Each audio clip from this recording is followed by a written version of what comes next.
ಈಶ್ವರ ಧ್ಯಾನ. Just A minute ಧ್ಯಾನ. ನಾವೀಗ ಸೃಷ್ಟಿಕರ್ತ ಪರಮಾತ್ಮನನ್ನು ಧ್ಯಾನಿಸೋಣ. ಪರಮಾತ್ಮನೊಂದಿಗೆ ಮನಬುದ್ಧಿಯಿಂದ ಸಂಬಂಧವನ್ನು ಬೆಸೆಯುವುದೇ ಈಶ್ವರ ಧ್ಯಾನ. ಪರಮಾತ್ಮನು ಪರಂಜ್ಯೋತಿ ಸ್ವರೂಪನು, ಪರಂಧಾಮ ನಿವಾಸಿ,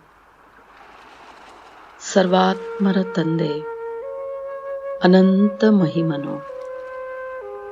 ಪರಮಾತ್ಮನ ಆತ್ಮಿಕ ಮಗುವಾದ ನನಗೆ ಪರಮಾತ್ಮ ತಂದೆಯ ಅರಿವಾಗಿದೆ. ನಾನೀಗ ಅವನ ಶ್ರೀರಕ್ಷೆಯಲ್ಲಿ ನಿಶ್ಚಲವಾಗಿದ್ದೇನೆ. ಭಗವಂತನ ಕೃಪಾದೃಷ್ಟಿ ನನ್ನ ಮೇಲಿದೆ.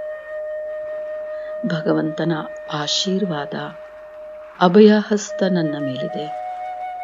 ನಾನು ನಿರ್ಭಯವಾಗಿದ್ದೇನೆ.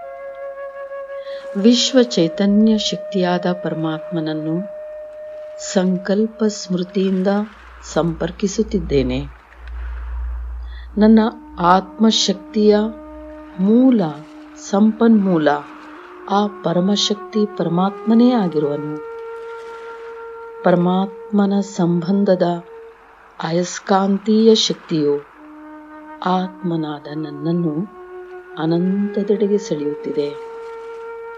ಆತ್ಮಜ್ಯೋತಿಯಾದ ನಾನು ಪರಂಜ್ಯೋತಿ ಪರಮಾತ್ಮನ ಧ್ಯಾನದಲ್ಲಿ ಸಾನ್ನಿಧ್ಯದಲ್ಲಿ ಸೌಖ್ಯವಾಗಿದ್ದೇನೆ. ಪರಮಾತ್ಮನಿಂದ ನನ್ನ ಮೇಲೆ ಶಾಂತಿ, ಪ್ರೇಮ, ಆನಂದ, ಕರುಣೆ, ಜ್ಞಾನ, ಪವಿತ್ರತೆಯ ಅಮೃತ ಸಿಂಚನವಾಗುತ್ತಿದೆ.